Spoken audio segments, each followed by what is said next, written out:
तो चलिए बढ़ते हैं आज की कहानी की ओर। दोस्तों, आखिर क्यों एक के बाद एक 7 जेसीबी साइट पर आते ही बंद पड़ जाती थी? आखिर स्थानीय गांव वालों को जबरन इस साइट से क्यों दूर रखा गया था? और साथ ही रात होते ही सोते हुए लोग क्यों फड़फड़ाने लगते थे? तो चलिए बढ़ते आज की एक और दिल दहला देने वाली कहानी की ओर, जिसे हमारे साथ शेयर की है भागलपुर डिस्ट्रिक्ट के जयरामपुर गांव में रहने वाले बिट्टू जी ने।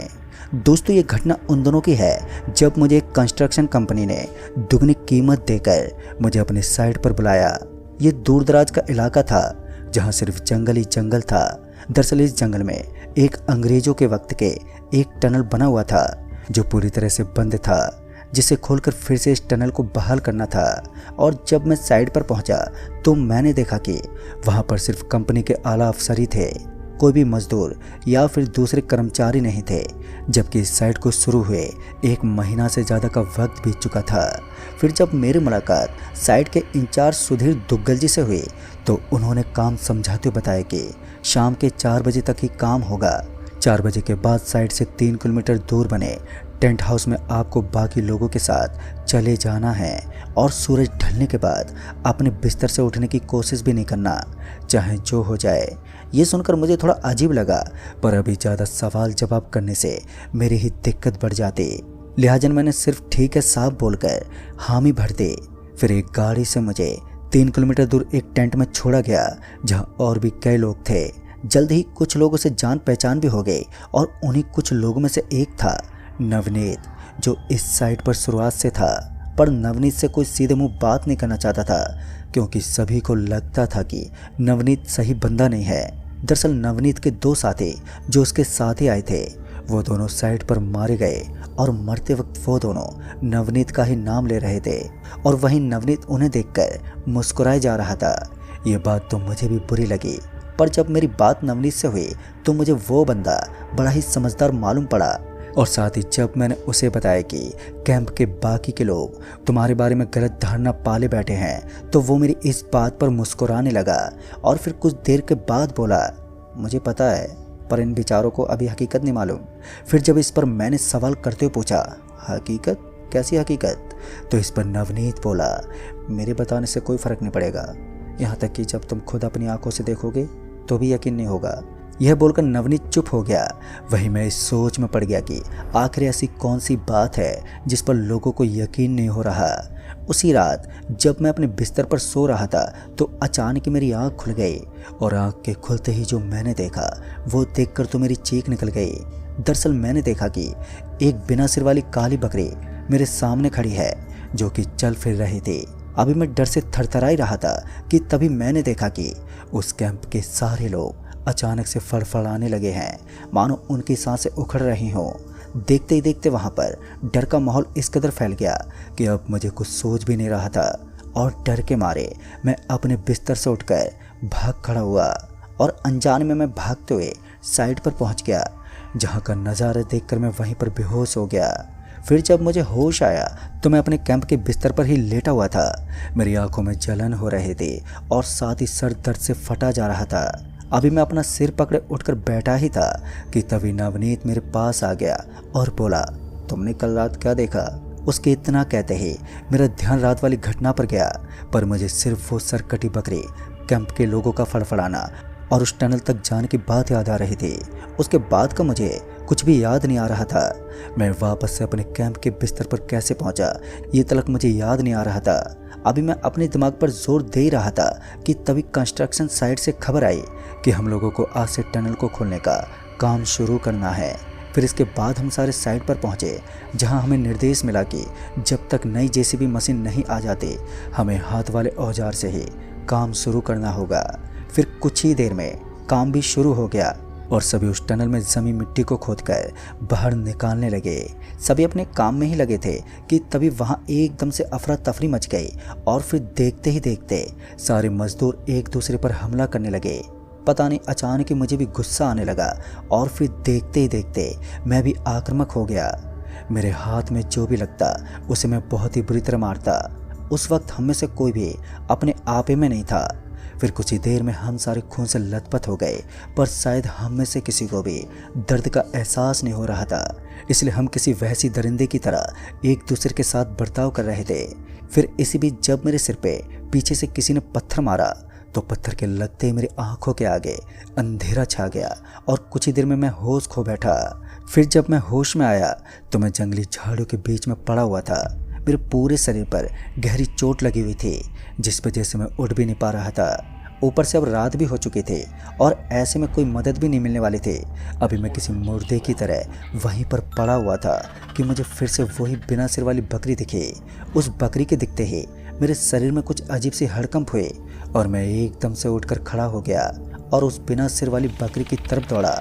मेरे दौड़ते ही वो बकरी भी एकदम से दौड़ पड़ी। उस बकरी के पीछे डरते दौड़ते मैं फिर से उसी टनल के पास पहुंच गया और वहां पहुंचते ही जो मैंने देखा वो देखते ही मुझे याद आ गया कि पिछली रात मेरे साथ यहाँ पर क्या हुआ था। दरअसल मैंने देखा कि वो टनल जिसे खोलने के लिए हम सारे मजदूरों को लाया गया था वो खुला हुआ था।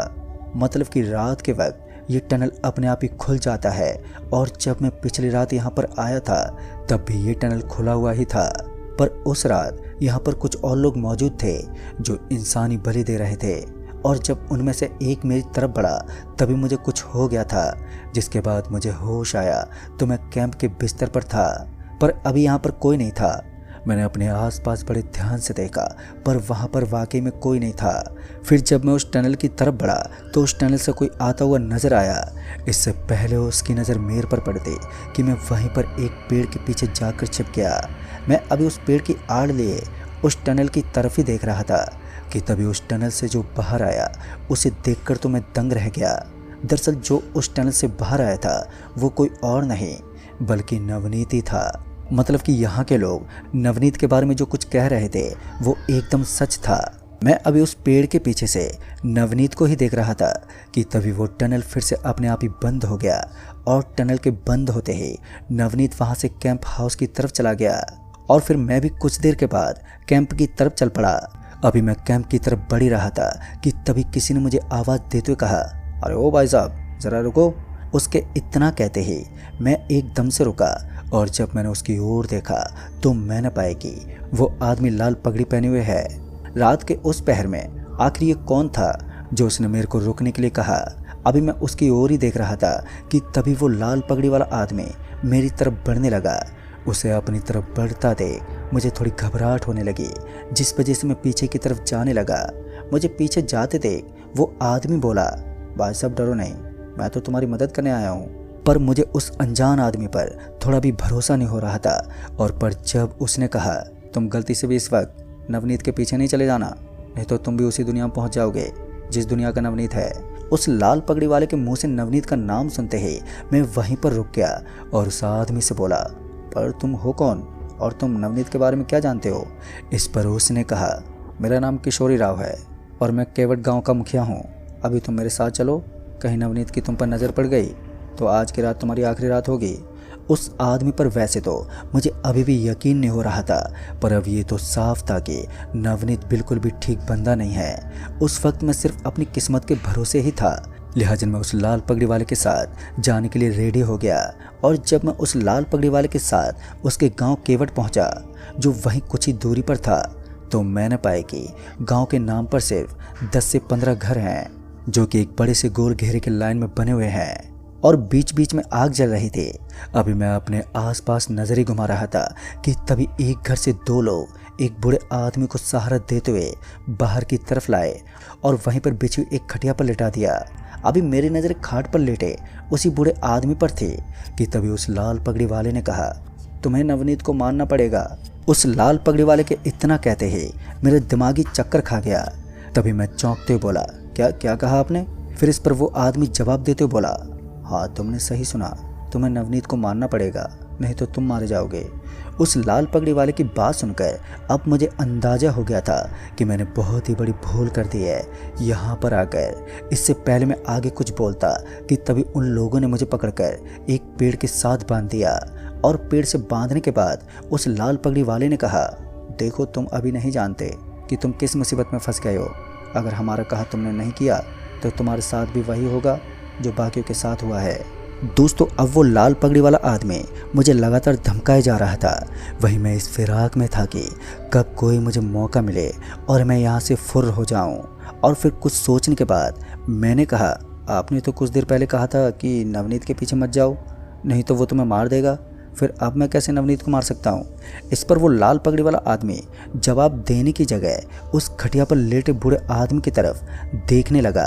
और जब मैंने उस बूढ़े आदमी की तरफ अपनी नज़रें घुमाई तो मैंने देखा कि उस बूढ़े आदमी के चेहरे पर अब एक भयानक मुस्कुराहट है। अभी मैं उस बूढ़े की ओर देख ही रहा था कि तभी उस लाल पगड़ी वाले ने कहा, तुमने सही कहा, पर तुम्हें ये काम अकेले नहीं करना है। इस काम में तुम्हारी मदद हमारे गुरु सुबोधन जी करेंगे।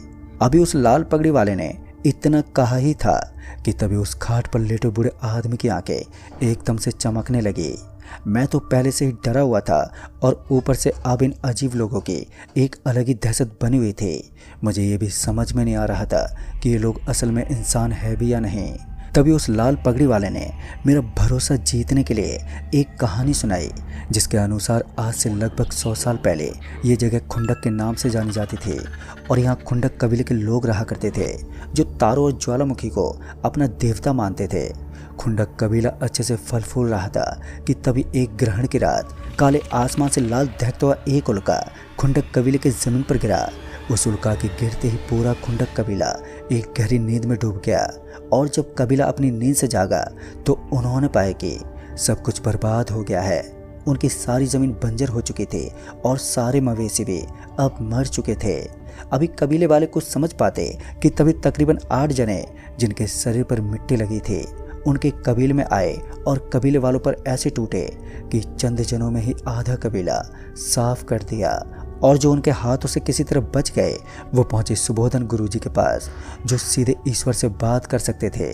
अब सिर्फ वही इकलौते व्यक्ति थे जो कबीले वालों को इस आसमानी आफत से बचा सकते थे। जब कबीले वाले चीखते पुकारते सुबोधन गुरुजी के पास पहुंचे तो कबीले वालों ने देखा कि गुरुजी अंतर्ध्यान है, मतलब कि गुरुजी उस वक्त ईश्वर से संवाद यानी कि बात कर रहे थे। और जब गुरुजी का संवाद खत्म हुआ तो गुरुजी ने अपनी आंखें खोली और कबीले वालों को बताया कि इस आफत का सामना अब हमें ही नहीं बल्कि हमारे आने वाली सभी पीढ़ियों को भी करना होगा। ये वो आदमखोर प्रेत हैं जो दूसरी दुनिया से हमारी दुनिया में दाखिल हुए हैं, जिन्हें सिर्फ रोका जा सकता है, मारा नहीं जा सकता। फिर जब कबीले वालों ने गुरुजी से पूछा कि इन आदमखोर प्रेतों को कैसे रोकेंगे तो गुरुजी ने उपाय बताते हुए कहा, मैं ईश्वर की सहायता से एक कोठरी का निर्माण करूंगा जिसके कैद से वो तब तक बाहर नहीं आ सकते जब तक कि हम में से कोई उन्हें आज़ाद ना कर दे। फिर इसके बाद गुरुजी अपनी शक्ति से उस कोठरी का निर्माण करने में जुट गए। समय बीतता रहा और वहीं उन आदमखोरों का आतंक अभी भी जारी रहा। साथ ही समय बीतने के साथ उनकी तादाद भी बढ़ने लगी। आए दिन कोई ना कोई कबीले वाला उन आदमखोरों के हाथ लगी जाता और ये सिलसिला अगले 90 दिनों तक चलता रहा। और फिर इसी बीच गुरुजी ने उस कोठरी का निर्माण भी कर लिया। तो उन्होंने कबीले वालों से कहा, हम में से 30 लोगों को अपनी आहुति देनी पड़ेगी ताकि हमारे आने वाली पीढ़ी सुरक्षित रह सके। गुरुजी के इतना कहते ही कबीले के 30 लोग फौरन ही तैयार हो गए। और फिर गुरुजी ने उन्हें बताया कि उन्होंने कबीले के दक्षिण में एक कोठरी का निर्माण किया है और अब सिर्फ उन आदमखोरों को किसी तरह उसके भीतर लेकर जाना है। एक बार वो उस कोठरी के अंदर चले गए तो फिर कभी वापस नहीं आ पाएंगे। दोस्तों ये सुनते ही वो 30 लोग समझ गए कि उन्हें क्या करना है। गुरुजी के आदेश अनुसार वो 30 जने उस कोठरी के मुहाने खड़े हो गए और उन आदमखोरों को आवाज़ देने लगे। और जैसे वो आदमखोर वहाँ पर पहुँचे तो वैसे ही वो सारे उस कोठरी के भीतर चले गए और उनके पीछे पीछे वो सारे आदमखोर भी। उन आदमखोरों के भीतर जाते ही गुरुजी ने उस कोठरी को अपनी शक्ति से हमेशा हमेशा के लिए बंद कर दिया, जिसके बाद खुंडक कबीला फिर से चैन और सुकून भरा जिंदगी जीने लगा। पर कबीले में एक ऐसा भी शख्स था जो उन आदमखोरों को आज़ाद करवाना चाहता था, जो कोई और नहीं बल्कि नवनीत ही था, जो गुरुजी का चेला हुआ करता था। नवनीत ने बड़े ही सही तरीके से गुरुजी से सारी विद्या सीखी, पर इससे पहले नवनीत उस कोठरी का पूरा राज मालूम कर पाता कि गुरुजी को उसके पूरे इरादों का पता चल गया और गुरुजी ने उसे कबीले से हमेशा हमेशा के लिए बाहर निकाल दिया।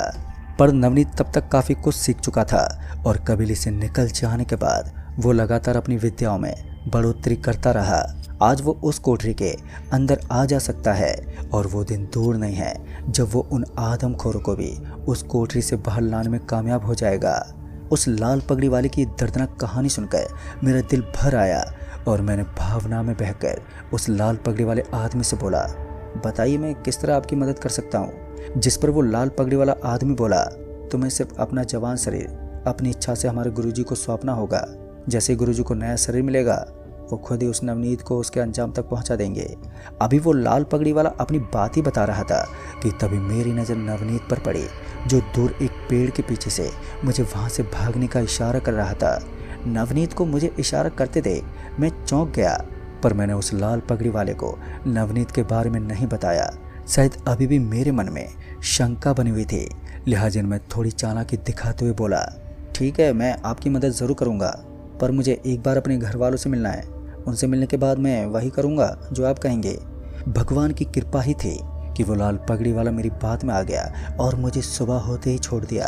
अभी मैं उस कबीले से बाहर निकलकर मैंने हाईवे की तरफ जा ही रहा था कि नवनीत रास्ते में टकरा गया और नवनीत मुझे देखते बोला, तुम उन आदमखोरों से तो अभी बच गए हो, पर ये मत सोचना कि वो तुम्हें इतनी आसानी से छोड़ देंगे।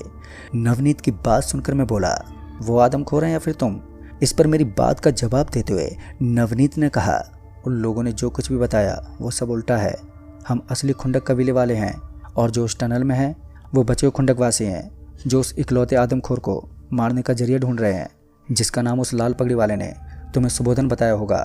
फिर नवनीत ने भी एक कहानी सुनाई जो कुछ कुछ वैसी ही थी जैसी उन लोगों ने मुझे सुनाई थी। फ़र्क बस इतना था कि उनकी कहानी में नवनीत शैतान का साथ दे रहा था, तो नवनीत की कहानी में वो ही शैतान थे। अब मुझे समझ में नहीं आ रहा था कि अब मैं किसकी बात पर यकीन करूं। फिर जब नवनीत ने कहा, देखो भाई तुम यहाँ से चले जाओ और फिर कभी इधर का अनजाने में भी रुक नहीं करना, और यहाँ पर जाने से पहले आज रात तुम्हें मेरे साथ उस टनल में जाना होगा, तभी तुम उन आदमखोरों से बचे रह पाओगे। नवनीत की बात सुनते ही मैं ये समझ गया कि मेरी मौत तो अब तय ही है, चाहे ये मार दे या फिर वो लाल पगड़ी वाला, दोनों हालातों में मेरा मरना पक्का ही है। पर मुझे थोड़ा बहुत यकीन था, इसलिए मैं नवनीत के साथ उस टनल में जाने को राजी हो गया। और जब रात को मैं नवनीत के साथ उस टनल में डरते डरते दाखिल हुआ तो मैंने देखा कि सच में उस टनल के अंदर काफ़ी आम लोग हैं जो उस टनल में रह रहे थे। फिर नवनीत मुझे टनल के दूसरी तरफ ले गया, जहाँ से एक दूसरा रास्ता निकल रहा था जो टनल से बाहर निकल रहा था, और उसी रास्ते से नवनीत ने मुझे बाहर निकाल दिया और फिर मुझसे एक बार फिर कहा, यहाँ पर फिर मत आना। इसके बाद मैं अपने घर लौट आया और उस घटना का जिक्र मैंने किसी से भी नहीं किया। फिर कई साल बाद पता चला कि वो टनल खोल दिया गया, पर जल्दी उस टनल को बंद करना पड़ा, क्योंकि जब भी कोई गाड़ी उस टनल से जाती वो फिर बाहर नहीं निकलती, जिस वजह से उस टनल को हमेशा हमेशा के लिए बंद कर दिया गया। दोस्तों ये तो मुझे मालूम चल गया कि नवनीत ही असली कबीले वाला था। अच्छा हुआ मैंने उन शैतानों की बात नहीं मानी, नहीं तो शायद आज मेरा अंजाम कुछ और ही होता। तो दोस्तों इस कहानी में बस इतना ही। कहानी आपको पसंद आई हो तो वीडियो को लाइक शेयर ज़रूर कर दें और साथ ही हमें नीचे कमेंट बॉक्स में ज़रूर बताएं। जल्द ही मिलूँगा ऐसी एक और नई कहानी के साथ, तब तक के लिए बाय एंड टेक केयर।